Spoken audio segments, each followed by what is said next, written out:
setiap kehadiran-Mu, Kau tidak pernah datang dengan tangan kosong. Kau selalu memberkati kami. Biar untuk 1 jam ke depan ini Tuhan, kami mau lepaskan, kami mau taruh semua beban, semua proses maupun aktivitas hidup kami di bawah kaki salib-Mu. Dan kembali kami mau fokus untuk kebenaran firman-Mu yang kami tahu itu akan memerdekakan kami. Mampukan kami untuk selalu mengejar yang ilahi dalam hidup kami Tuhan. Karena kami tahu Kau turut bekerja dalam segala hal. Dan anugerah-Mu memampukan kami untuk bisa menyelesaikan apa yang menjadi panggilan dalam setiap hidup kami. Tutup bungkus kami dengan kuasa darah Yesus. Urapi setiap kami. Kembali beri kami hati dan telinga seorang murid yang kembali yang mau dididik dan diajar. Dan kembali Roh Kudus, beri kami kecerdasan secara kerohanian. Beri kami roh pengertian yang dari Engkau. Tanpa jamahan-Mu, tidak ada satupun kami yang bisa mengerti jalan-jalan-Mu Tuhan. Terima kasih Bapa. Urapi kami dan urapi hamba-Mu. Biar kebenaran, kesaksian keluar dari mulut hamba-Mu, itu kembali karya-Mu yang begitu indah, yang hanya bisa dilakukan oleh Allah, pencipta kami. Dan tidak ada satupun kekuatan dan tangan manusia yang bisa mengerjakannya. Terima kasih Bapa, untuk kasih setia-Mu yang menjadi pagar dan perisai bagi kami. Di dalam nama Yesus, kami ucapkan syukur dan terima kasih. Amin. Silakan duduk untuk semuanya. Selamat malam. Shalom, apa kabar? Harus selalu baik. Amin. Ini bulan adalah bulan di mana kita harus mengejar yang ilahi dalam kehidupan kita. Sesuatu yang ilahi itu adalah firman Tuhan, adalah kebenaran yang harus kita kejar, dan juga bagaimana untuk bisa mengaplikasikan setiap firman untuk bisa melakukannya. Tidak ada jalan lain, harus ada kekuatan kasih. Tanpa kasih dari kita pun tidak ada satupun bisa menjadi pelaku firman. Amin. Hari ini saya cuma mau mengingatkan kembali bahwa dalam kehidupan kita, selama kita masih punya Tuhan, gak usah takut menghadapi apapun. Amin. Dia Allah yang besar. Kenapa saya katakan seperti itu? Kembali di tengah semua kehidupan yang kita harus jalankan, hidup kita tidak akan ada artinya tanpa Tuhan. Tapi dengan ada Tuhan, hidup itu sangat-sangat berarti. Kenapa saya katakan seperti itu? Seluruh penciptaan yang Tuhan lakukan dalam kehidupan kita, kita boleh cek bahwa itu bukan kemauan kita. Tidak ada hak dari kita yang bisa menentukan kita mau jadi seperti apa. Betul? Tuhan ciptakan makhluk di dunia itu ada tiga jenis. 1 tanaman, 2 binatang, 3 manusia. 3-tiganya bergerak saudara. Nah, kalau bisa suruh milih, kita mau milih jadi apa? Halo? Manusia kan? Tapi kalau ternyata begitu kita lahir, ternyata suaranya kita miau, mau apa? Bukankah itu Tuhan punya kuasa saudara? Nah hari ini kalau kita memilih Tuhan, kalau bisa aku jadi manusia, puji Tuhan. Hari ini kita berdiri sebagai makhluk ciptaan Tuhan yang disebut manusia. Tapi saya mau ingatkan, bukan pilihan kita, bukan rencana kita, bukan kemauan kita, semuanya itu dari Tuhan. Amin. Nah jadi kalau kita bisa lihat besarnya Tuhan, ingat dari mana kita berasal. Tidak ada satupun pasir di dunia yang kalau kalian ambil satu titik itu milik iblis, nggak ada saudara. Setuju? Semua milik Tuhan. Tidak ada satupun kerikil yang kecil, yang jelek seperti apapun, tetap itu ciptaan Tuhan. Amin. Nah kalau kita menyadari bahwa semua yang dalam kehidupan kita itu dari Tuhan, catat baik-baik. Kita nggak mungkin hidup tanpa Tuhan. Amin. Sertakan Tuhan dalam setiap perjalanan hidup kita. Nah di dalam kehidupan, pada waktu kita diciptakan sebagai manusia, apa yang kita dapat? Satu yang mesti kalian catat baik-baik. Dia memberikan dirinya kepada kita. Kita adalah makhluk yang tertinggi yang Tuhan ciptakan untuk suatu rencana yang luar biasa. Amin. Amin. Nah, di Mazmur 24 ayat 1 dikatakan gini. Tuhanlah yang empunya bumi serta segala isinya, dan dunia serta yang di dalam itu milik Tuhan. Setuju itu? Nah jadi kalau kita sadari seperti ini, apa yang terjadi dalam hidup kita, Kita nggak bisa menyalahkan orang tua kita. Seandainya kita punya orang tua yang tidak sempurna, saya cuma mau ingatkan, kita bukan milik keluarga kita saja, tapi kita milik Tuhan. Mari kita saat ini kembali fokus kepada rencana Tuhan yang semula, kepada kemauan Tuhan. Dan kalian tahu apapun yang diciptakan Tuhan, pasti itu luar biasa. Karena Tuhan tidak pernah menciptakan apapun sekedar. Amin. Dan kita ini berharga di mata Tuhan. Nah, mungkin selama ini karena dalam proses, dalam setiap kegiatan hidup kita, mungkin suatu tekanan-tekanan membuat kita merasa lelah dan mungkin merasa kita kotor. Mungkin kita merasakan kita tidak baik, tapi saya katakan apapun dasarnya kita ini ciptaan Tuhan yang sangat berharga. Saya pelayanan ke NTT, ke Nias, dimana kalau di NTT Nias itu, kalau pelayanan penjaranya itu beda. Kalau di mana-mana paling yang Kristennya 10%. Tapi kalau di NTT yang bukan Kristennya 10%, yang 90% ya Kristen semua. Jadi yang hadir di penjara itu 400, 500, 600 orang. Nah kalau khotbah ibadah KKR malam, itu yang datang kebanyakan ibu-ibu.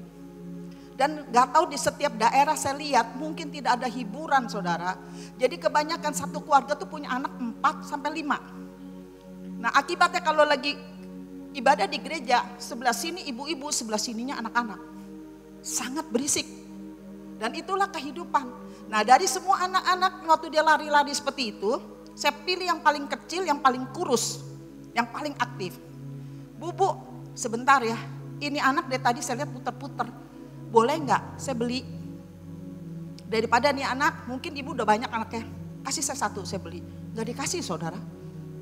Saya tawar 20 juta, boleh nggak? Enggak. 50 juta? Nggak mau. Terus itu kebetulan gembalanya baru melahirkan istrinya, anaknya. Nah ini kan anak lebih kudus, yang ini saya tawar 100 juta. Boleh nggak? Nggak dikasih. Jadi kalian tahu nggak bahwa setiap anak yang dalam kehidupan kita itu harganya tuh mahal. Amin, beda kalau udah gede, rusak, dibeli nggak ada yang mau, betul? Kalau masih kecil banyak yang mau saudara. Amin ya. Nah dari situ kita bisa lihat betapa bayi itu jangan kita pikir oh setiap anak-anak kita itu cuman ya kita lahirkan itu bayi cuman 3 kilo. Saya cuman mau ingatkan kepada kalian. Siapa bilang bahwa kita tidak punya pengaruh bagi dunia. Semua yang diciptakan Tuhan di dunia itu punya tujuan Tuhan masing-masing. Punya pengaruh yang dahsyat bagi dunia. Tinggal tergantung membesarkan kerajaan Tuhan apa kerajaan setan, itu aja dua hal. Nah kita bisa lihat bagaimana ya pada dalam kehidupan kita, kita jangan pikir bahwa anak yang kita gendong ini ya sekedar anak yang kita besarkan. Hanya 3 kilo. Kalian pernah dengar namanya Hitler? Hitler pun pernah lahir dengan timbangan mungkin sekitar 3 kilo. Siapa bilang tidak punya pengaruh? Di dalam hidupnya dia membunuh 60 juta orang. Siapa bilang bayi 3 kilo tidak punya pengaruh? Amin. Pernah dengar Mao Zedong? Mao Zedong pun pernah dari 3 kilo. Digendong-gendong sama orang tuanya. Sudah besar dia membunuh 70 juta orang. Nah bagaimana kalian dan saya? Amin, kita punya pengaruh di dunia. Bahkan kalau dalam kehidupan, kemarin juga saya tantang para ibu-ibu. Nggak mau dijual anaknya, yuk kita bikin lagi suatu permainan. Ini ada 2 gedung, 20 tingkat, saya taruh kaso dari ujung sini ke ujung situ. Siapa yang mau saya bayar 50 juta? Enggak mau. 100 juta? Enggak mau. Serius, sini anak ibu. Nah dari ujung, mau nggak lewat? Kalau kamu tidak mau lihat anakmu, saya lepas di sini. Bangkit lu ibu-ibu. Terus saya katakan, ibu bersedia mati untuk anak. Iya bu, kalau memang diperlukan. Itu nurani yang Tuhan kasih pada setiap manusia. Amin, di situ pertanyaan saya kepada mereka. Kalau kamu siap mati untuk anakmu, kenapa kamu gak siap untuk hidup untuk anakmu? Jadi teladan. Bekali anak-anakmu untuk suatu saat untuk membesarkan kerajaan Tuhan. Amin. Amin. Nah hari ini kalau kalian tahu bahwa kita ini berharga. Anak kita tuh berharga. Kenapa kita jalankan hidup dengan sembarangan? Halo? Tingkatkan nilai hidup kita. Buat dirimu terlalu berharga untuk ditendang siapapun. Di dalam keluarga, di dalam pelayanan. Buat dirimu memiliki nilai yang dipertimbangkan pada waktu kita pergi. Di tengah proses apapun, saya katakan mana ada orang yang tidak diproses, saudara. Kamu taat sama Tuhan diproses, tidak taat juga diproses. Amin. Nah, hari ini kita mesti menyadari bahwa setiap orang yang mau dipakai Tuhan tidak akan luput dalam namanya pembentukan. Dalam kehidupan kita juga mesti menyadari persiapan-persiapan yang kita letakkan, yang kita kerjakan, itu akan membawa suatu saat pada waktu kesempatan itu datang, disitulah keberhasilan, keberuntungan itu akan menyertai kita. Amin. Nah, bulan ini adalah bulan bagaimana kita mengejar sesuatu yang ilahi. Kita buka di Amsal 21 ayat 21. Amsal 21 ayat 21. Siapa mengejar kebenaran dan kasih akan memperoleh kehidupan, kebenaran dan kehormatan. Kebenaran itu siapa? Firman, yaitu Tuhan sendiri. Pada waktu kita mengejar Tuhan. Dan saya mau katakan, dan kenapa kita harus kejar kasih? Tanpa kasih kamu gak mungkin bisa menjadi pelaku firman. Saya belajar bagaimana Tuhan Yesus, Roh Kudus mengajarkan saya. Pada waktu saya awal-awal dalam pertobatan, saya begitu rindu, saya belajar karena basic dari keluarga saya bukan Kristen. Jadi pada waktu lahir baru kehausan begitu nyata. Saya mau belajar dan belajar. Sampai suatu saat, saya tuh pegang satu buku mengenai Daud dan Salomo. Yang dikarang oleh satu hambatan, kalau salah Brian B. Jelly, kalau nggak salah seperti itu. Nah, waktu saya baca seperti itu, di belakang buku itu penutupnya dikatakan gini, kalau pertobatanmu tidak seperti Daud, kamu tidak bisa memerintah di Yerusalem. Begitu ngomong seperti itu saya kaget. Hah, Daud? Karena apa? Saya tuh fans beratnya Daud. Saya tahu kehidupannya Daud. Kalau nyembah sehari bisa 7 kali. Saya nyembah sekali aja udah mikir, saudara. Kadang-kadang gak bisa bangun. Halo? Dia kalau puasa sampai tiarap. Saya puasa jam 6 aja udah lihat jam. Jadi waktu saya membandingkan dengan Daud. Oh, saya bilang Tuhan suruh Daud nyerah. Di Alkitab Daud cuma 1. Nah, waktu saya ngomong seperti itu, mendadak Roh mengasihani diri masuk ke kehidupan saya. Setan tahu gerak-gerik kita. Mendadak ada suara begini. Makanya, buat apa kamu tinggalin perusahaan? Buat apa kamu tinggalkan semua bisnismu? Nggak bakal nyampe. Nah, waktu saya dengar seperti itu, saya menangis, saudara. Betul. Langsung saya rasanya sedih banget seperti itu. Ya udahlah, toh nggak bakal nyampe. Daud itu cuma 1 di Alkitab, Tuhan. Saya seperti Daud, nyerah aja. Nah, waktu saya ngomong seperti itu, suara setan bicara, tapi kita punya juga suara Roh Kudus. Roh Kudus ngomong begini, Ratih, kamu tuh kenapa? Saya angkat itu buku, Tuhan, saya disuruh seperti Daud, nggak bisa Tuhan. Daud itu cuma 1. Kalau suruh Daud saya nyerah. Tuhan ngomong seperti ini, aku tidak pernah menyuruh engkau menjadi seperti Daud. Saya bilang, kenapa buku ini ngajarin seperti ini? Berarti buku ini sesat, bikin saya stres. Nah, saat itu Tuhan ngomong gini, aku tidak suruh engkau seperti Daud. Terus saya tanya, kalau gitu kau suruh aku apa? Kasihi aku. Begitu Tuhan ngomong mengasihi Tuhan, langsung saya ketawa. Siapapun kalau dibilang mengasihi Tuhan pasti bisa. Kalau Tuhan baik, betul? Tuhan tuh penuh kasih. Tapi kalau dibilang kamu harus mengasihi suamimu yang dalam proses, oh nggak bisa, saudara. Suami yang nggak gampar kita, yang bikin masalah, suruh mengasihi mikir. Tapi siapapun dia bilang mengasihi Tuhan pasti bisa. Nah, tapi disitulah kita bisa kerendahan hati kita akan kita membuat sadar kita siapa. Detik pada waktu dia bilang mengasihi Tuhan, langsung saya diam, tunggu. Kau yang menyuruh aku mengasihi engkau, tapi caraku bukan caramu. Kalau caramu sudah disiksa, dipukul, di kayu salib, Tuhan ampuni mereka, mereka tidak tahu apa yang mereka lakukan. Kalau saya Tuhan dipukul, saya gampar balik. Caraku mengasihi ya ini caraku. Aku berhenti dari perusahaan, aku doa pagi-pagi, aku baca firman, aku tinggalkan semua kehidupan masa lalu, saya kejar engkau. Tapi kalau kau mau aku mengasihi caramu, ajari aku. Amin. Nah, di situ pada waktu seperti itu Tuhan Yesus ketawa, saudara. Terus dia ngomong begini. Yohanes 14:15.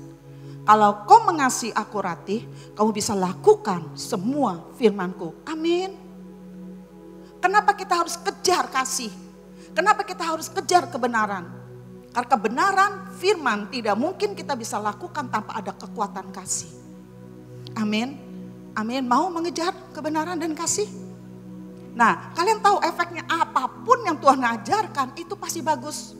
Dan Tuhan kaitkan lagi, kamu bisa baca di Ulangan 28. Kalau kau mendengar suaraku, melakukan firman-Ku, berkat ini mengejar engkau. Jadi saya mau tanda kutip, orang yang mengasihi Tuhan tidak mungkin miskin. Halo. Daud menjadi raja yang terkaya. Dia sangat mengasihi Tuhannya. Berkat yang terbesar di dunia bukan soal uang. Uang itu akan mengikuti kalau kamu breakthrough, terobos di dalam. Berkat yang terbesar adalah kita sebagai ciptaannya bisa menikmati Tuhan, betapa baiknya Tuhan. Amin. Nah, dalam kehidupan kita bisa lihat ya. Jadi saya katakan tadi, kejar kebenaran, kejar kasih. Maka nanti dikatakan orang yang mengejar kebenaran dan mengejar kasih, kebenaran adalah Yesus sendiri, kasih itu Yesus sendiri, dia akan memperoleh apa? Memperoleh kehidupan. Bukankah Tuhan mengatakan aku adalah kehidupan? Kamu akan dapatkan Yesus. Dan dikatakan lagi kehidupan, kebenaran, Yesus lagi kebenaran. Dan dikatakan kehormatan. Hidupmu akan membawa kemuliaan bagi nama Tuhan. Amin. Nah, hari ini saya cuma mau ingatkan kepada kalian. Dan juga saya selalu ingatkan. Ingat kita waktu diciptakan Tuhan. Kita diciptakan punya jasmani dan rohani. Binatang cuma punya jasmani. Makanya kalau kalian lihat sehebat-hebatnya binatang tidak mungkin bisa berdoa. Dia nggak punya roh. Manusia itu beda. Maka kalau kehidupan kita cuma kerja, jasmani kamu kerjakan, tapi rohmu tidak kamu kerjakan, nggak akan ada bedanya dengan binatang hidupmu. Dan berakhir dengan kesia-siaan. Jasmani dikerjakan, rohani dikerjakan. Nah, hari ini kita mesti menyadari, secara rohani belajar mengenai ketetapan hukum-hukum Tuhan. Semua yang diciptakan di dunia itu udah ada hukumnya. Ada sebab, ada akibat. Betul? Kita buka proses penciptaan manusia di Kejadian 1. Kejar kesetaraan dengan Allah, kejar pribadi Allah, supaya kita tahu bahwa semua rencana awal Tuhan yang semula itu pasti baik. Tuhan tidak pernah rencanakan yang buruk. Tapi saya katakan dunia yang begitu baik pada waktu awalnya, kenapa jadi tidak baik? Sejak kapan jadi tidak baik?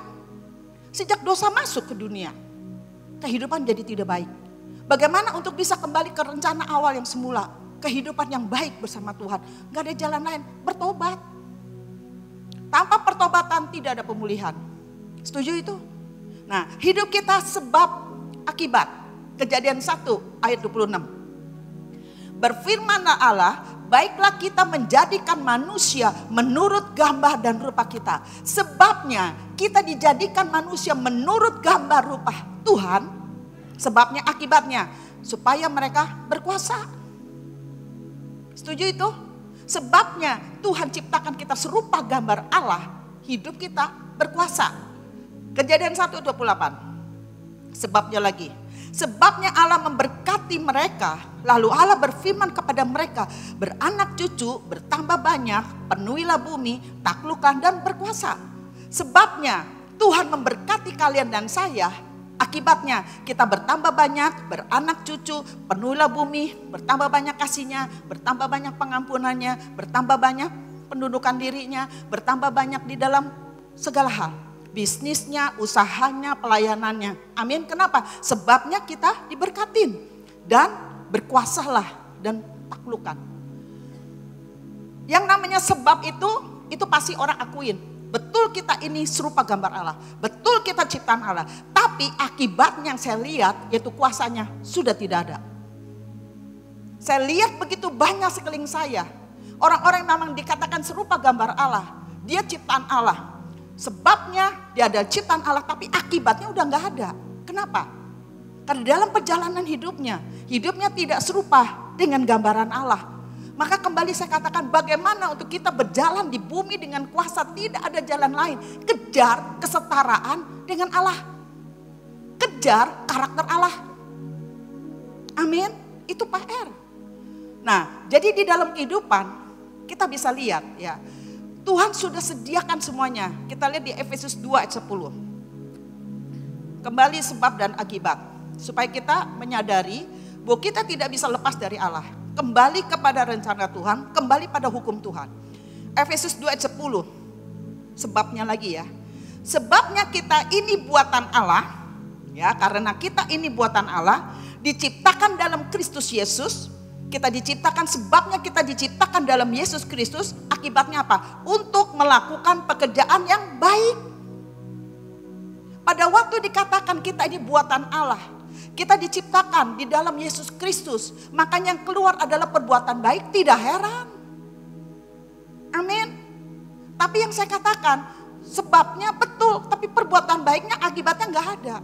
Kenapa? Karakter ilahinya tidak ada. Nah, di dalam bahasa Inggrisnya dikatakan bahwa untuk dikatakan Yesus untuk melakukan pekerjaan yang baik. Di bahasa Inggrisnya dikatakan, di New King James Version dikatakan bahwa setiap orang yang diciptakan oleh Tuhan, yang dibentuk oleh Tuhan, dia punya the power to produce, kekuatan untuk menghasilkan. Setiap anak-anak Tuhan sudah kasih satu potensi untuk sukses. Amin. Amin. Nah, saya mau katakan, di dalam kehidupan selama potensi yang Tuhan sudah kasih dalam kehidupan kita, kalian tidak keluar, badai tidak akan stop. Akan putar-putar terus. Sampai yang ilahi, yang Tuhan mau, respon kita keluar dengan karakter ilahi, badai mau akan stop. Paling contoh, paling simpel, karena saya melayani di daerah Tanah Merah, pemulung buru cuci supir angkot di daerah Tanjung Priok.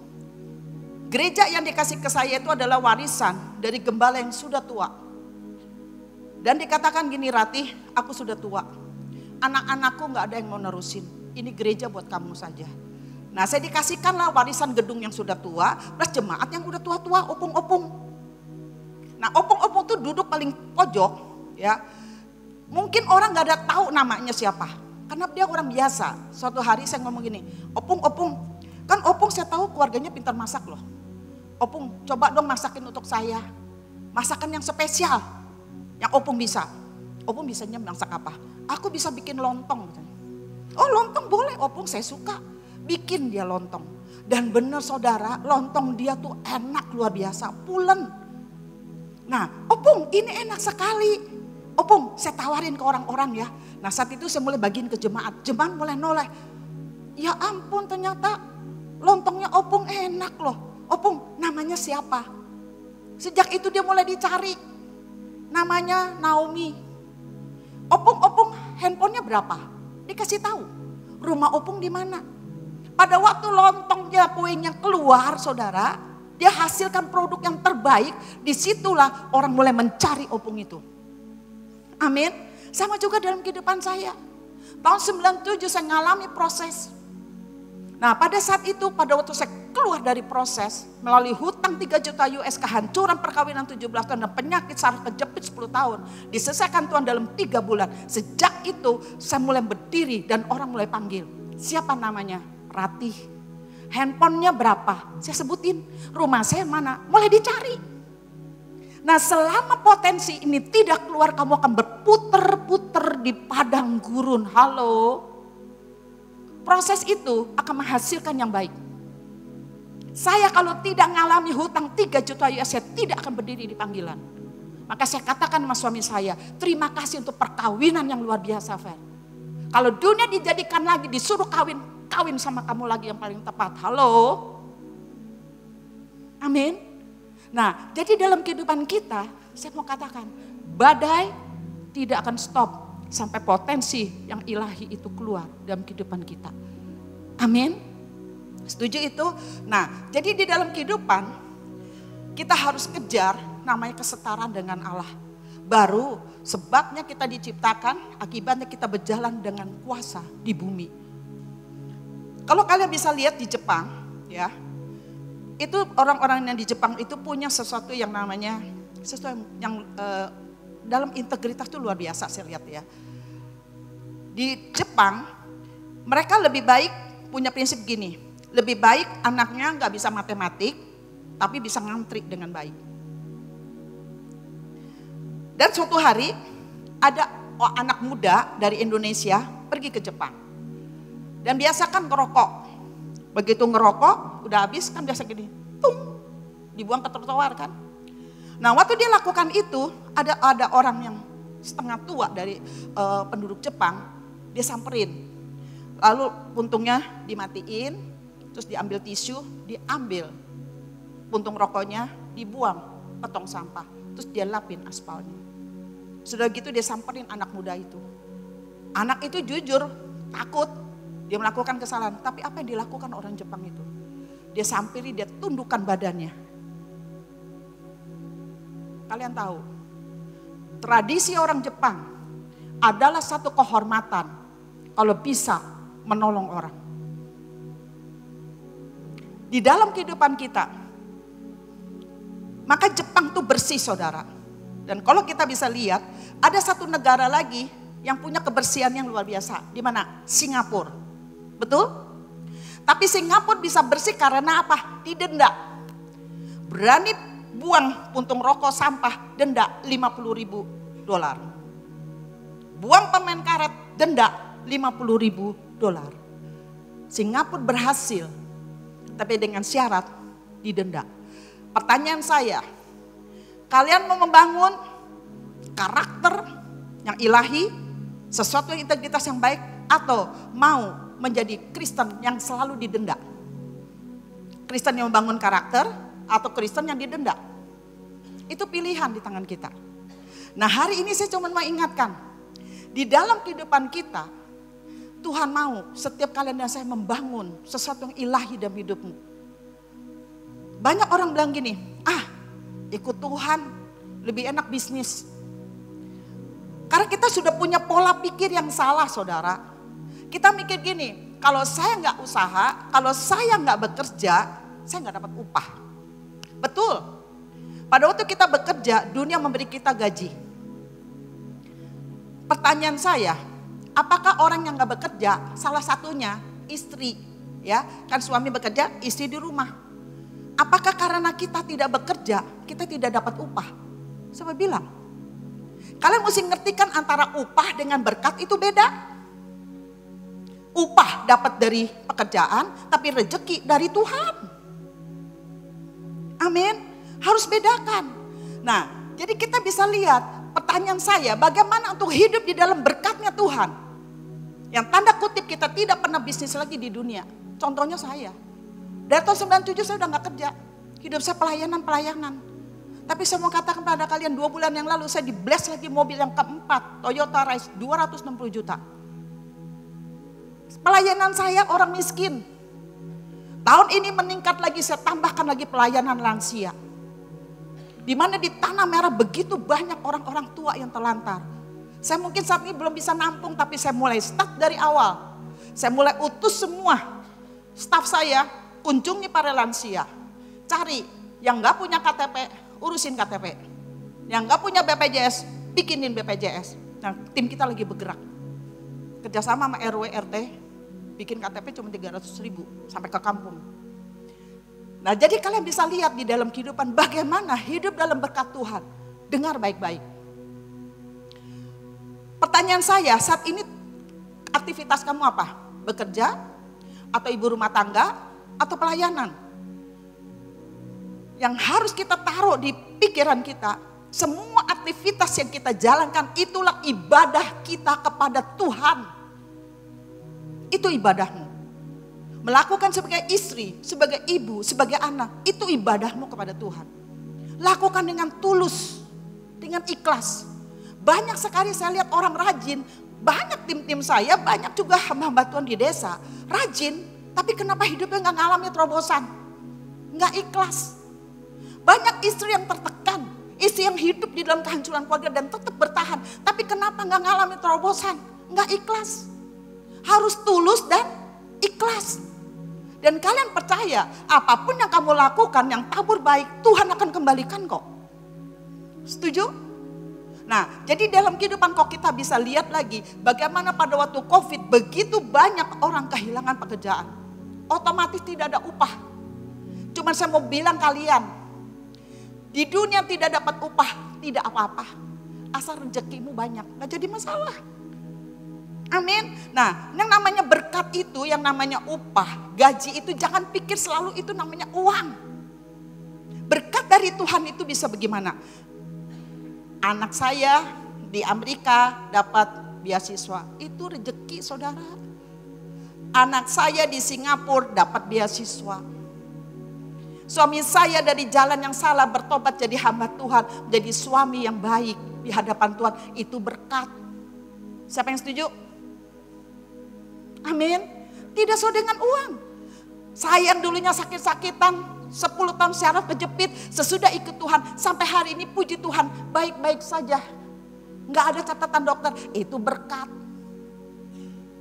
Amin. Mau hidup dalam berkat Tuhan? Tulus.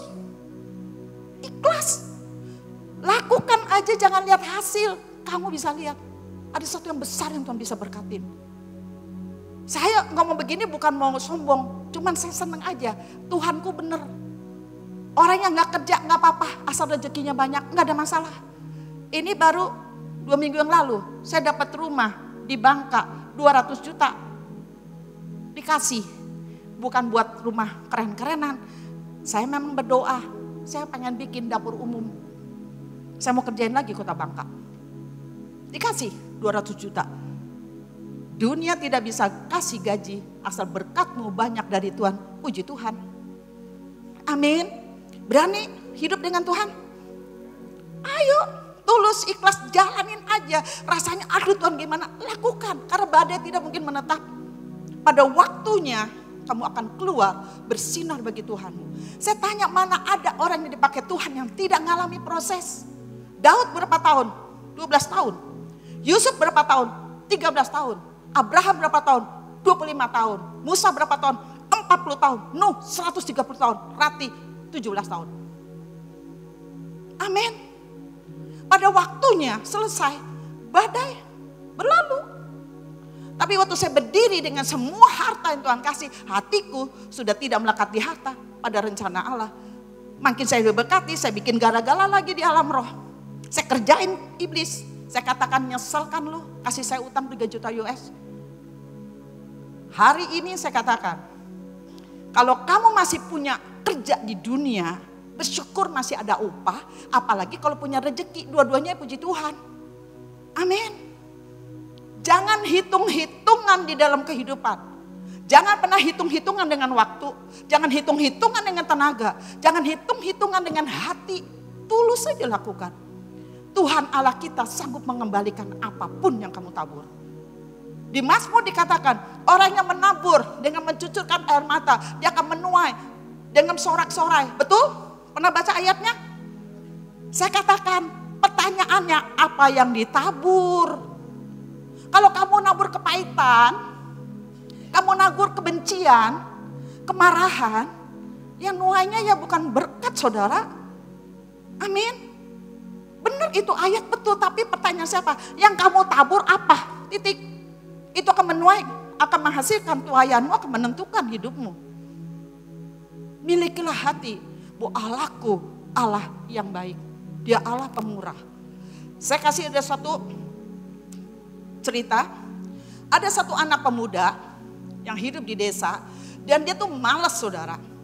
Bangun siang, tidak mau kerja.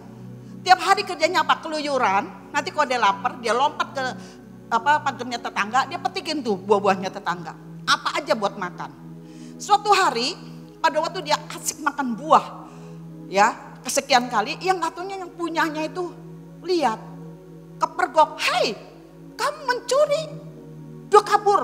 Ini kali nggak dilepas, diuber saudara, bawa kayu itu mau dipukul. Dia lari sekenceng-kencengnya, akhirnya nggak ada jalan lain untuk menyelamatkan, dia harus masuk ke hutan. Dia lari ke dalam hutan dengan terengah-engah, sampai di pojok dia ngasok, ngumpet di bawah pohon yang rindang. Sampai dia dengar suaranya, oh iya berarti dia udah gak umur lagi. Aduh, dia bilang, bersyukur kagak ketangkep. Tapi waktu dia mau berdiri, mendadak sebelah sini bunyi kesek. Dia langsung mundur, apa dilihat? Serigala, serigala tua, besar. Tapi waktu dia lihat lagi, serigala itu kakinya cuma 2. Ternyata tangannya buntung. Dua kaki depannya buntung. Terus dia mikir gini, Ini serigala udah tua, cuman tangannya itu kakinya nggak ada dua. Gimana hidup ya di hutan rimba ini? Apa dia nggak dibunuh sama binatang lain? Sementara dia berpikir seperti itu, di sebelah sini mendengar suara kresek lagi. Dia berhenti, dia lihat lagi, ternyata dari tengah semak-semak keluar binatang yang rambutnya kemas-masan, suaranya bem, bem, begitu gagah, begitu lihat jantungnya mau copot. Singa. Dia lihat singa besar sekali di pojok keluar dengan membawa daging di mulutnya. Dia tambah mengumpet lagi. Dan apa yang dilakukan singa itu? Singa itu nyamperin serigala dan kepingan daging itu ditaruh di depan serigala yang cacat. Waktu dia lihat seperti itu, dia bersorak-sorai. Wow, Tuhan maha adil. Tuhan baik memperhatikan makhluk ciptaannya. Serigala yang begini aja dipelihara Tuhan. Apalagi saya. Nah, di situ dia punya sesuatu yang semangat buat dia lagi, dan akhirnya malam itu dia pulang. Besoknya dia praktekin. Habis mandi, udah beres-beres, dia duduk di pengkolan jalan. Dia tungguin orang-orang untuk datang kasih dia makan.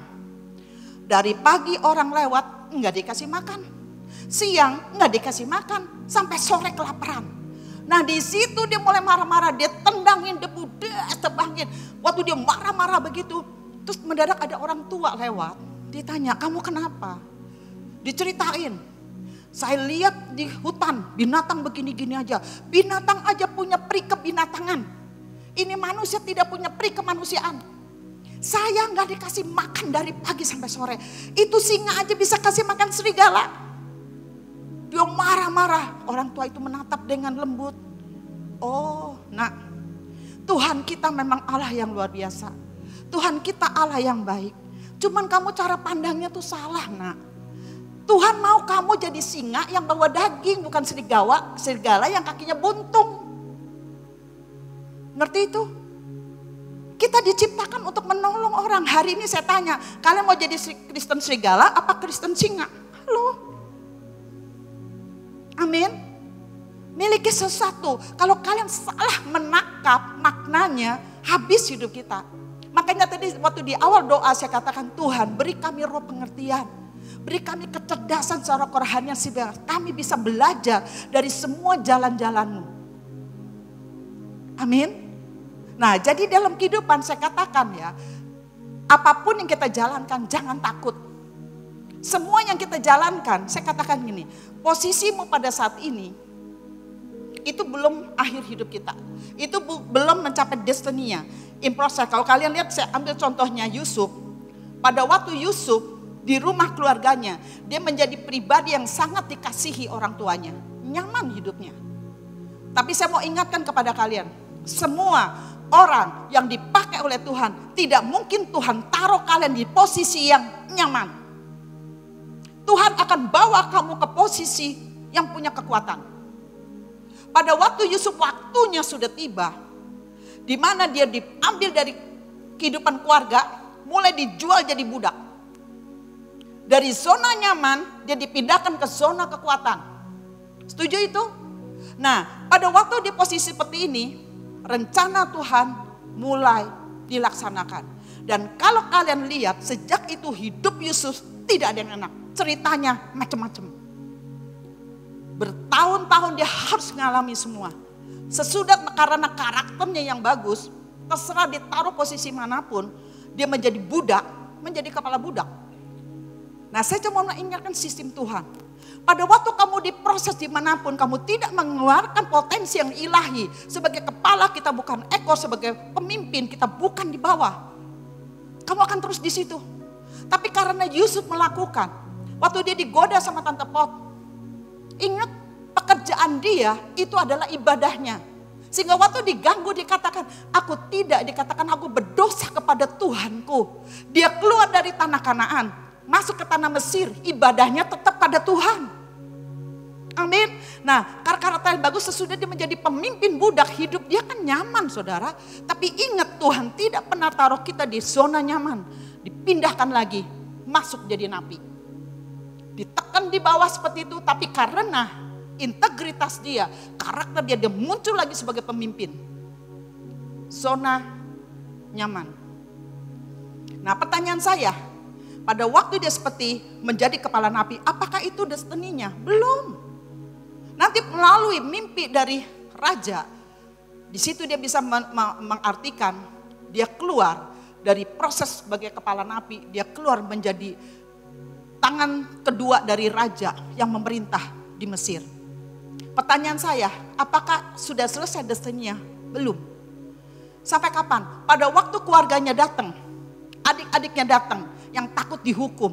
Bukankah dia mengatakan gini, kalian mereka-reka yang jahat, tapi Tuhanku mereka-reka yang baik. Untuk itulah aku diutus untuk mendahului kalian, untuk mempersiapkan diri, untuk memberi makan dunia. Itulah panggilan yang tertinggi. Kalau dalam kehidupan saya, utang saya diberesin 3 bulan, saya kembali kepada papa saya, itu bukan destininya Tuhan. Makanya hari ini saya cuma ingetin anak saya, nak, kaya bagus, pasti kaya saudara. Didikan integritas saya katakan dalam kehidupan, asal kamu punya spirit rajin, pasti kaya. Saya udah praktekkan sama keluarga saya kok. Antara rajin sama pintar itu beda. Betul? Dalam kehidupan, kita sebagai orang tua persiapkan anak kita untuk sekolah, untuk apa? Pintar. Tapi waktu bekerja, orang dunia tidak cari yang pintar, cari yang rajin. Contoh, cari pembantu rumah tangga, cari yang pintar apa yang rajin, Pak? Rajin. Cari istri, cari yang pintar apa yang rajin? Oh, banyak orang bilang, oh istri pintar, bagus. Dia berdiri memerintah, lu yang kerja, lu karena istri lu pintar. Jadi cari istri yang rajin, orang rajin pasti pintar. Kenapa? Dia latih terus. Amin. Maka dalam kehidupan kita, jasmani harus dikerjakan, rohani harus dikerjakan. 2 jadi 1, kamu berjalan dengan kuasa Tuhan di bumi. Amin. Nah, jadi kalian lihat dalam kehidupan Yusuf, pada waktu dia berdiri di situ, bukan hanya untuk menjadi raja, tapi harus dia punya value memberi makan dunia. Maka saya pesan sama anak saya, kaya bagus nak. Tapi kalau hidupmu cuma kasih makan 1 istri, 2 anak, terlalu kecil nilai hidupmu. Kamu harus kasih makan ribuan orang. Amin. Maka dalam kehidupan saya, jangan kalian pikir bahwa kita ini lahir ya begini-gini aja satu. Aduh, jangan kita pikir kita ini daging 3 kilo. Hidup kita harus bawa pengaruh bagi dunia. Kalau tahun 97 saya gagal. Karena tahun 97 terjadi suatu nasar, hanya saya dan Tuhan yang tahu. Kalian tahu bahwa penyembahan itu bukan nyanyi-nyanyi di mimbar. Penyembahan adalah waktu kamu tidak ada orang, ketaatanmu sama Tuhan, itu penyembahanmu. Betul? Nah, waktu tahun 97 dunia katakan ceraikan suamimu. Buat dia masuk penjara 5 tahun, koruptor. Kalau kamu masih mau sama dia, kamu keluar lagi, kamu kawin lagi.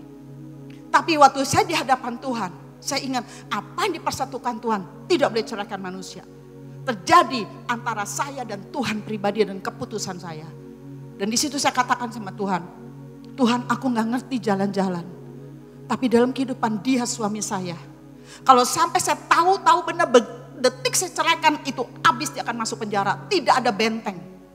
Tapi kenapa sampai itu Pak Ferry gak bisa dipenjara? Karena keluarga saya bingung dengan status saya.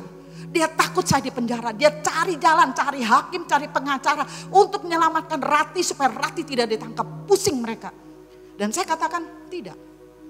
Udah 17 tahun babak belur tanggung, paling pindah kapling. Saya tidak mau menyerah. Dan di situ saya nasar sama Tuhan. Masalahnya begini Tuhan, kalau suamiku masuk penjara, aku juga susah. Dan masalah dia tanda tangan saya dipalsukan, itu utang ngejar papa saya. Kalau papa saya di penjara, saya juga susah. Buat apa 1, 2, 3 kena Tuhan? Ini nasarku. Lepaskan suamiku, lepaskan papaku, hajar aku dan matikan aku di hadapanmu. Aku janji, kalau kau tolong aku, jangan main penjara, aku gak mau di penjara.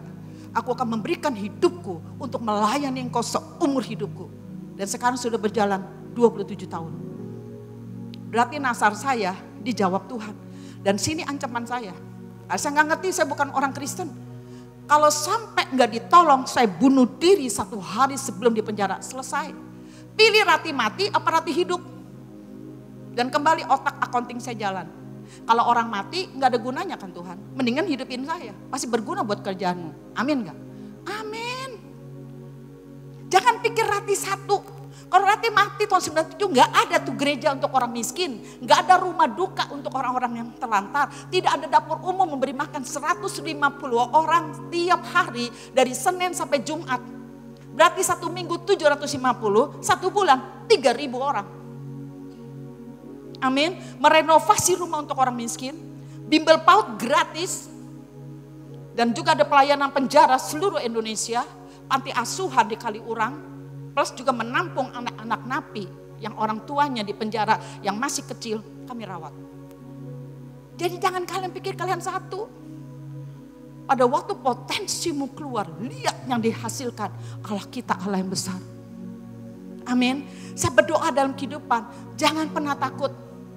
Dan Tuhan selalu memberikan, dia tidak pernah taruh kita di zona nyaman. Dia taruh kita di posisi yang menjadi zona kekuatan. Kalau saya nggak kena utang, nggak keluar dari perusahaan papa saya nggak tahu kekuatan Tuhan bisa dilakukan seperti ini. Amin. Saya berdoa, Amsal 21 dia dikatakan bahwa kita harus mengejar kebenaran. Firman harus pegangan kita. Kenapa? Firman adalah suara Tuhan. Suara Tuhan, hukum yang tertinggi memerintah di dunia. Apapun kalau Tuhan bicara, pasti menang. Maka tadi saya katakan, selama kita punya Tuhan, jangan takut. Kenapa? Kalau kita punya Tuhan, rumahmu habis kayak saya, utang 3 juta US, kena kelipet utang miliaran, tidak masalah. Tuhan bisa kembalikan. 3 bulan selesai. Selama kita punya Tuhan, berarti kita punya firman. Kalau kita punya firman, kita punya iman. Iman timbul dari pendengaran akan firman Tuhan. Iman itu menciptakan dari yang tidak ada menjadi ada. Takut hidup di dunia? Selama punya Tuhan, jangan takut. Karena setiap proses apapun yang kalian lalui, Tuhan tidak mau kalian mati. Karena orang mati buat apa? Buat Tuhan. Tuhan mau kalian menang. Keluar bawa jarahan. Dan katakan sama setan, kalah lagi lo. Saya cuma pesan, jangan biarkan setan menulis akhir hidup kita. Kita tulis bersama Tuhan. Kejar kesetaraan dengan Tuhan. Kau akan lihat Tuhan bisa bikin perkara-perkara yang dahsyat. Apapun di tanganmu, Yoel 3 ayat 10, tempalah mata bajakmu, jadikan pedang. Air matamu, jadikan pedang. Doa-doamu, dengkulmu, jadikan pedang. Istri yang berdoa, istri yang merintih depan Tuhan, istri yang berdeklarasikan firman Tuhan. Saya percaya iblis mau ngacak-ngacak juga gak bisa, saudara. Amin. Mau mengejar kesetaraan dengan Tuhan? Saya tutup di sini, saudara ya. Karena saya pelayanannya adalah para warga binaan penjara, orang-orang miskin. Nah sekarang di tempat orang miskin, anak-anaknya sudah melangkah naik umur 17 tahun. Dan tahun ini saya balik lagi ke gereja saya. Karena anak itu udah waktunya. Anak-anak 17 tahun itu kalau tidak diarahkan, hidup mereka cuma jadi apa saudara? Cleaning service atau tukang angkot galon air. Saya panggil mereka semua, saya mentorin. Cuman 2 kali pementoran, terbuka pikiran mereka. Saya cuma ngomong sama mereka, udah tahu miskin, kamu harus kerja 2 kali lipat dari orang kaya. Kenapa saya bilang begitu? Saya tidak menghina kemiskinan. Karena waktu kita lahir di dunia miskin, dosa enggak. Betul? Tapi kalau kamu hidup punya Tuhan, lahir mati miskin, kebangetan lo. Enggak boleh. Waktu kita lahir ternyata orang tua kita pelacur. Bapak kita germo. Dosa enggak. Tapi kalau kamu udah terima Tuhan, kamu mati jadi pelacur, itu tidak boleh. Dilarang keras. Saya bilang kenapa saya ngomong sama kalian keras? Karena latar belakangmu, kamu tidak bisa santai-santai. Kamu dilahirkan dari keluarga yang miskin. Mau nungguin apa kamu? Warisan gak mungkin punya. Betul? Gak ada satu harta yang kamu mesti tunggu. Beda sama saya saudara. Di tengah kerajinan saya masih punya berkat banyak. Karena saya lahir di keluarga yang berduit. Makanya gak ada masalah. Rezeki dari Tuhan banyak, rezeki dari keluarga banyak, kenapa tidak? Amin. Nah, saya katakan gini, kamu sekolah, pasti sekolah kamu biasa-biasa saja. Lulusan pakai online. Jadi kamu kerja pun pasti kerja dengan standar biasa-biasa saja, gaji biasa-biasa saja. Kalau kamu nggak ngambil satu keputusan, kamu harus lebih rajin dari orang-orang yang berduit. Kamu harus melangkah lebih awal daripada orang-orang yang berduit. Kamu akan kalah. Maka dalam kehidupan saya, walaupun saya punya uang, saya tidak pernah mengambil hak juang anak saya karena saya orang yang berduit. Saya didik anak-anak saya untuk berdiri di usianya dengan usia masing-masing. 17 tahun gak ada yang minta duit. Sekolah saya bayar. Tapi namanya dia mau jalan-jalan, hangout, nonton film, bayar sendiri. Kuliahmu 3 jam, 21 jamnya lu ngapain? Amin. Orang bilang, Bu Rati kamu terlalu keras. Tidak. Saya ngajarkan anak saya untuk start lebih awal daripada anak-anak orang kaya lainnya. 17 tahun mereka bisa kembangkan sayapnya. Now di Amerika milioner. Tidak ada harga yang gratis di dunia. Mau bayar di depan, apa bayar di belakang. Setuju? Nah, tugas saya sampai hari ini, maka di tengah kehancuran badai yang menghajar saya, 17 tahun saya gagal sebagai istri. Tapi kan kembali saya katakan, saya gagal sebagai istri, saya akan dulu gagal jadi ibu yang baik. Maka sampai hari ini, di tengah tempaan apapun, di tengah kesibukan apapun, anak saya tetap nelpon saya, tiap Sabtu kemarin nelpon saya 3 jam lagi. Kenapa? Anak saya adalah sahabat dalam hidup saya. Amin. Tugas saya belum selesai. Maka waktu Kofari meninggal, jujur saya kata, kenapa enggak dua-duanya Tuhan? Hidup itu kok enggak enak banget. Pertama udah berantakan, didamaikan. Yang didamaikan hati saya kan yang dibetulin untuk bisa ngampunin. Untuk melupakan semua dan berhasil.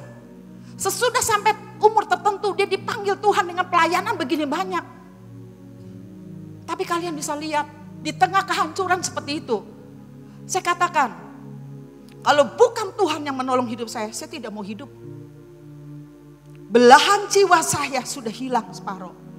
Tuhan kalau boleh, jalan lain Tuhan, kembalikan suami saya. Tapi takdir, ketentuan yang sudah Tuhan tentukan, kita gak bisa tolak. Maka saya mau bilang sama kalian, Tuhan memanggil orang tidak dari panjangnya usia. Lihat Papi Daniel umur berapa? Tuhan panggil di puncak iman yang tertinggi, diambil. Hanya Tuhan yang tahu waktu yang terbaik. Mungkin kalau suami saya diterusin akan jatuh, gak ada yang tahu. Memang ini menjadi doa saya sampai hari ini. Tuhan, kalau kau dapati aku punya kesombongan, tidak tunduk pada otoritas, matikan aku di titik manapun. Aku gak mau hidup yang tidak menyenangkan hatimu. Matiin saya. Saya udah bilang semua sama anak buah saya, kalau kamu lihat ada Ibu Rati gak benar, tegur saya. Dan sampai hari ini, berapa banyak pelayanan dikasih, sang kepala panti asuhan, saya tetap pegang sebagai pemimpin. Saya katakan gini, dengan kedudukan saya, dengan keuangan yang saya pegang, saya tidak pernah mau hati hamba dalam hidup saya diambil. Kalian akan lihat dimanapun pelayanan saya turun ke bawah. Ngosek kamar mandi tidak masalah karena Yesus ada di situ. Jangan pernah mau hati hambamu diambil sama siapapun. Dengan kedudukan, kekayaan atau pujian siapapun. Kamu harus nyampe level hati hamba yang benar-benar sampai hamba. Sampai Tuhan akui kamu adalah hambaku. Kalian tahu level seorang hamba. Kalau kamu diberikan kedudukan, karunia, diberikan kekayaan. Kalau kamu tidak punya hati hamba, kamu akan bilang, aku setaraf dengan pemimpin. Sampai hari ini gak ada dalam hidup saya. Saya tetap respect kepada pemimpin saya. Saya gak gila pelayanan saudara. Saya gak pengen pelayanan besar. Saya cuma mau tiap hari menyenangkan hati Tuhan. Duduk di kaki Tuhan, nanti semuanya nanti gak dibawa. Punya rumah gak dibawa. Mobil gak dibawa. Deposito gak dibawa. Yang kamu pakai sampai punya tanah banyak pun cuma perlu 1 kali 2 buat peti mati, dikuburin. Itu pun kalau bayi bisa bayar tiap tahun, kalau enggak digusur loh. Apa yang kamu bawa? Yang kamu bawa berkat dari dunia adalah apa? Anak-anakmu. Yang akan kamu bawa ke surga apa ke neraka tergantung keputusanmu. Itu berkat yang kamu perlu pertimbangkan. Kalau tahu harganya mahal, kalau tahu dirimu mahal, kenapa kamu sembarangan untuk mendidik dirimu? Amin. Saya percaya lewat dari proses ini, karena akan keluar menjadi pribadi yang sangat menyenangkan Tuhan. Saya tutup di sini. Di dalam kehidupan, kita pasti melewati masa-masa, waktu-waktu yang sulit, saudara. Ini ada satu kesaksian, ada seorang ayah dan anak. Suatu hari dia merantau, pergi ke Amerika. Dan kespesialisan keluarga ini, mereka tuh jago di bidang tembaga. Jadi dia pergi ke Amerika, mulai jualan tembaga. Nah, tembaga pada saat itu, harga 1 poundnya harganya 35 sen. Ayahnya ngomong seperti ini. Nah, kalau tembaga langsung dijual, paling untungnya 35 sen. Kita harus olah, baru bisa menghasilkan yang lebih. Dan mereka mulai mengolah, tembaga itu diolah menjadi pegangan pintu angin, ya, dipegang seperti itu. Dari 35 sen yang beratnya 1 pound, itu dibikin pegangan pintu dan dijual harganya $3,5. Berarti ada keuntungan 10 kali lipat. Setuju itu? Nah, sesudah itu papanya meninggal, usahanya itu diturunkan ke dia. Suatu hari Amerika sedang merenovasi patung Liberty yang begitu besar-besaran renovasi. Dan hasilnya sampah begitu banyak. Dan sampah itu mau dilelang. 3 bulan ditunggu, tidak ada yang mau samperin, karena terlalu banyak dan orang bingung untuk apa sampah itu. Sampai suatu hari waktu dia menuju ke Paris, dia mendengar ada cerita Amerika, pemerintah sedang melelang pembuangan sampah dari patung Liberty. Langsung dia balik, dia pergi ke sana. Dia ketemui dan akhirnya dia putuskan dia beli. Sampah itu semua dibeli sama dia. Sesudah dibayar, besoknya dia turunkan semua tim. Yang jago tembaga, pisahin tembaga. Yang jago kayu, pisahin kayu. Yang sekup-sekup, pisahkan lagi. Mulai di situ dia mulai olah. Itu tembaga-tembaga yang begitu banyak. Dia lebur menjadi patung Liberty yang kecil-kecil. Kayu yang itu diserut, dijadikan tatakannya patung Liberty. Sekup-sekup itu diolah menjadi kunci-kunci. Dalam waktu 6 bulan, dia bisa menjual semua itu dengan harga $3,5 juta US dollar, 54 M. Saya cuma mau tekankan gini, sampah itu dilihat oleh semua orang. Tapi di mata yang kita tahu bagaimana untuk mengelola sampah itu menjadi sesuatu yang berharga. Setuju? Pada semua orang lihat. Kenapa hanya dia yang lihat? Nah, dalam kehidupan kita, saya mau menekankan gini ya. Kenapa itu bisa disebut sampah? Sampah adalah sumber daya yang ditaruh di tempat yang salah. Siapa yang setuju? Kamu salah taruh jadi sampah. Tapi kalau kamu tangani dengan baik, itu menjadi barang yang jadi berkat. Ingat masa lalunya Pak Ferry? Dari orang yang benar-benar tidak kenal Tuhan. Dia bertobat dalam perjalanan hidupnya. Dia sekolah Alkitab. Pada waktu dia mati, ditaruh di tempat yang tepat. Dia menjadi hamba Tuhan. Pertanyaan saya, apa yang dalam dirimu? Kamu menjadikan orang-orang berguna atau jadi sampah? Karena kita tidak bisa ngampunin. Karena kita tidak bisa ikut yang namanya penundukan diri. Dalam kehidupan, semua kebaikan saya sudah lakukan. Tapi waktu itu di mata Tuhan, Tuhan cuma ngomong, dosamu satu. Kamu tidak tunduk pada suami. Itu dosa membuat itu kutuk masuk. Dan waktu saya selesaikan, saya taruh kembali Pak Ferry sebagai pemimpin. Ternyata dia bisa memerintah. Walaupun agak lambat. Amin. Dan saya belajar banyak. Saya memang hebat, saya gesit. Tapi Tuhan bilang saya begini. Yang aku pilih jadi raja adalah suamimu. Kalau kamu berani ngambil jubahnya, silakan pakai kedodoran loh. Kalau dia salah kasih karuniaku, cukup karena aku yang pilih. Tapi kamu yang ambil sendiri, bayar sendiri loh. Nah itu 17 tahun. Bayar sendiri. Tapi waktu jubahnya saya kembalikan kepada dia. Dia menjadi hamba Tuhan. Di akhir hidupnya, tugasnya selesai. Dia menjadi tua-tua di pintu-pintu gerbang. Kedua, Kristian. Kakak-kakaknya berhasil ke 1, ke 2. Ketiga dia kena narkoba. Pada waktu saya terima kabar seperti itu, saya cuma bilang gini, baik, tugas saya sebagai ibu belum selesai. Saya tidak pernah pikir anak itu akan saya titipkan ke hamba Tuhan manapun atau ke panti dulos. Tidak.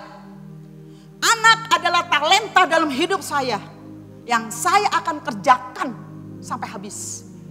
Suamiku adalah talenta yang Tuhan kasih. Saya tidak mau bercerai.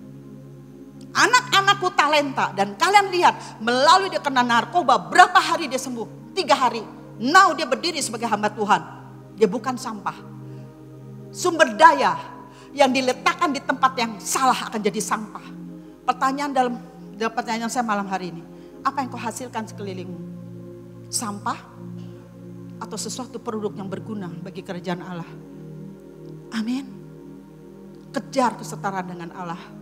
Maka kamu akan bisa lihat hati Allah, cara berpikir Allah. Kalau kamu salah mengambil, karena kalau tanpa kasih kamu gak akan bisa jalankan itu apa yang Tuhan mau.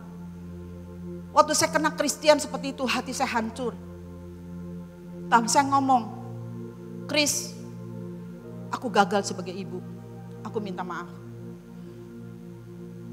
Tapi kalau kamu tetap tidak mau bertobat, aku gak bisa apa-apa. Sebelum itu terjadi, mikir, detik kamu ditangkap polisi di penjara, tebus kamu minimal 300 juta. Dan saya seandainya punya duit pun gak rela, saya gak akan kasih. Seandainya kamu mati pun, aku tidak pernah nyalahkan Tuhan. Dia terlalu baik dalam kehidupan keluarga kita. Kalau tahun 97 saya gagal untuk menyelesaikan pertandingan itu, dan saya bangkrut, saya di penjara dan nama kita habis. Kamu boleh hidup seperti ini. Tapi bukankah semua kami menangkan dan kamu adalah tongkat estafet untuk meneruskan? Tapi saya fair sama kamu. Kalau kamu tidak bahagia di keluarga ini dan kamu lebih bahagia di penjara, silakan. Kalian tahu dalam kehidupan kita harus terus semakin dalam dengan kasih. Karena kasih itu punya cara berpikir yang berbeda. Kasih itu tidak mengikat, kasih itu melepaskan.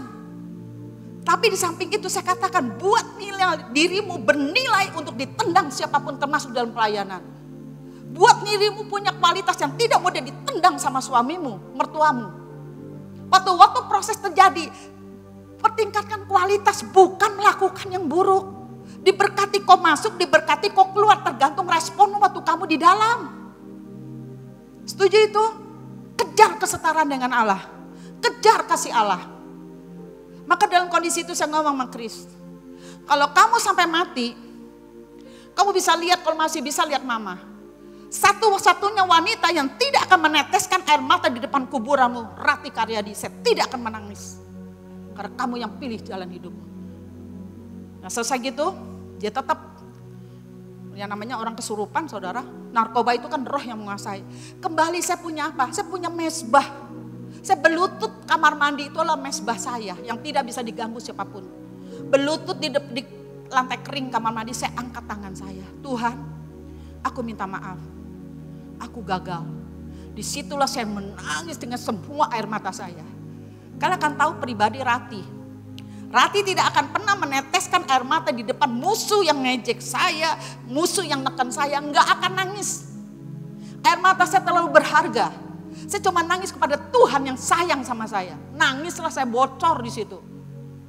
Dan saya katakan, janjiku Tuhan, aku tidak akan tinggalkan engkau. Jadilah seperti yang kau mau. Detik itu Tuhan ngomong, Rati, mau gak aku merawat anakku? Yang mana? Anakku banyak. Kristian. Oh Kristian, itu kasihku. Peti mati, dikubur, dibakar, saya jalanin. Kalau kau merubah aku dengan kasih yang kau mau, rubah hatiku. Nah detik itu ada satu kasih yang Tuhan taruh di hidup saya. Maka saya katakan, semua masalah apapun dalam hidupmu, problem itu tidak akan berubah. Yang berubah hidupmu, hatimu, pola pikirmu. Amin. Melalui masalah itu Tuhan mau rubah hatimu. Tuhan mau rubah cara berpikirmu. Detik itu waktu saya keluar pribadi, saya berubah. Dan waktu saya berhadapan dengan Kris, saya katakan, Kris, aku disuruh merawat karena kamu anak Tuhan. Di situ dia menangis. Anak-anak yang tertolak itu cuma satu. Dia hanya mau dirinya diterima. Kasih agape. Maka saya katakan kejar kebenaran. Kejar Tuhan. Kejar kasihnya. Yang membuat kenapa? Kamu akan peroleh apa? Ya peroleh kebenaran, kehidupan, kehormatan. Kamu akan dapatkan Tuhan dalam hidupmu. Maka waktu menghadapi dengan Pak Ferry, saya fair kok saudara. Di tengah tekanan, oke, saya harus lewati. Saya tidak boleh gagal. Jadi isi gagal, ibu harus berhasil, mertua dia juga berhasil, mantu yang terbaik, anak yang terbaik. Nah di tengah itu saya ngomong sama Pak Ferry, Fer, kalau ada perempuan lain yang bisa membahagiakan kamu lebih dari aku, go. Saya relakan, karena kasih itu adalah melepaskan. Buat apa kamu pegangin pasanganmu kok dia gak bahagia, sedangkan kamu tidak keluarkan kualitas hidupmu. Itu gak fair. Kamu bikin dia tertekan dan tertunduk. Mencintai pasanganmu, beri yang terbaik. Taruh dia di posisi yang benar, sehingga dia tidak jadi sampah waktu kawin dengan kita. Amin. Anak adalah talenta. Keluarga adalah tanah yang Tuhan kasih. Tanah apapun yang kamu tidak tabur benih yang baik akan tumbuh semak belukar dan duri. Hari ini saya tanya, begitu kau sebut nama orang tuamu, kau sebut mertuamu, anggur yang manis atau duri yang nusuk? Kalau menjadi satu yang menyesakkan, jawabannya simpel, kamu kurang menabur yang baik.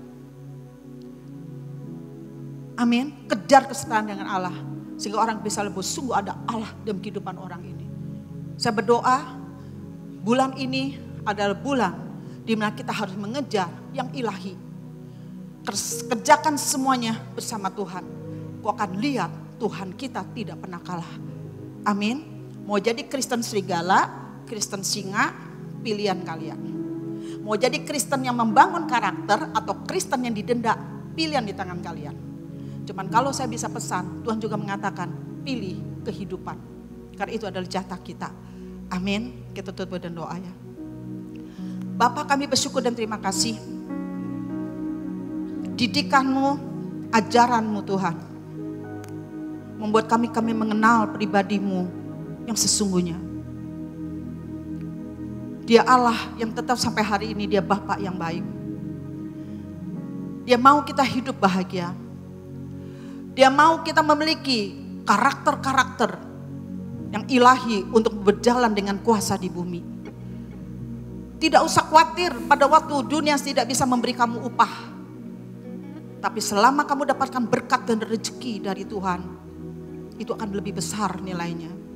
Kesehatan yang baik, suami yang baik, istri yang tunduk dan taat pada keluarga, anak-anak yang tunduk, anak-anak yang menjadi buah yang manis, itu berkat. Biar pada saat ini Tuhan, hamba berdoa, biar bulan di mana Ibu Nani baru menyelesaikan hari ulang tahun, dia memberikan belenggu cinta. Saya berdoa bahwa setiap anak-anakmu di tempat ini belenggu mereka dengan cintamu Tuhan. Sehingga mereka akan bisa yang baik dari hasil buah-buah cinta. Hidup yang merdeka, hidup yang menghasilkan hal-hal yang produktif.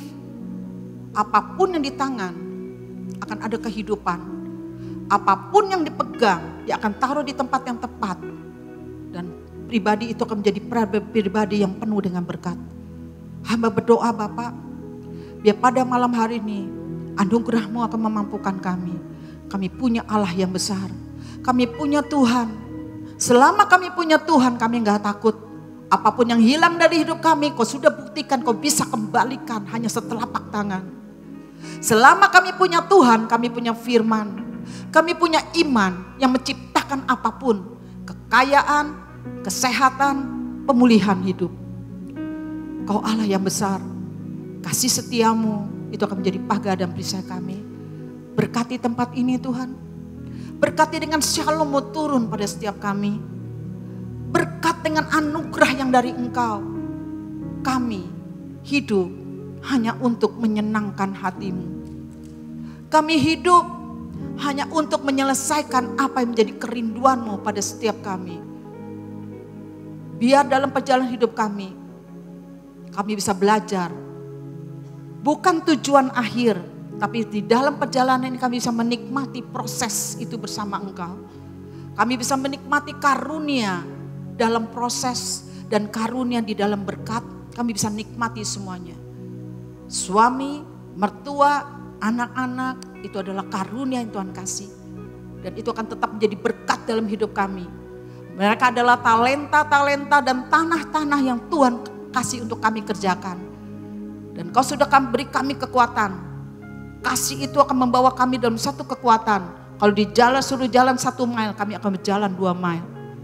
Pada waktu kami lakukan dalam pekerjaan pun, bos perintahkan kami 1 mile. Kami punya kemampuan yang dari Tuhan dan kami bisa kerjakan 2 mile. Maka di mile yang kedua, itu rezeki yang kamu dapat dari Tuhan. Di mile yang ke-1 kamu dapat upah dari dunia. Tapi di mile kedua waktu kamu rela lakukan terus. Jangan hitung-hitungan dengan waktu. Jangan hitung-hitungan dengan tenaga. Ikhlas dan tulus. Tunjang bos kamu, tunjang pemimpin kamu. Sampai pada waktunya kamu dilepaskan, kamu akan berdiri sebagai pemimpin yang tidak melukai hati Tuhan. Seperti Daud, dia tetap menjadi the man after my own heart. Buat kita selalu dekat dengan Tuhan. Apapun kekayaan, jabatan yang Tuhan kasih maupun karunia, Tuhan tetap dapati kita pribadi yang sangat sederhana.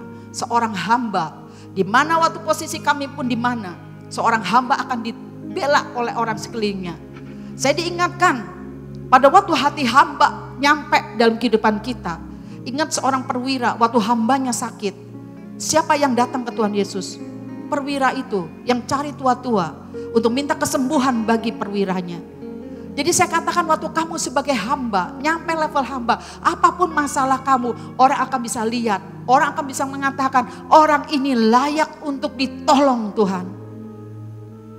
Kau kan tahu buat Tuhan kita Allah yang tidak pernah berhutang. Izinkan dia menjadi Allah dalam hidupmu. Yang menyatakan dia Allah El Shaddai, dia Allah yang memelihara dan juga menjaga dengan begitu perfect dan sempurna.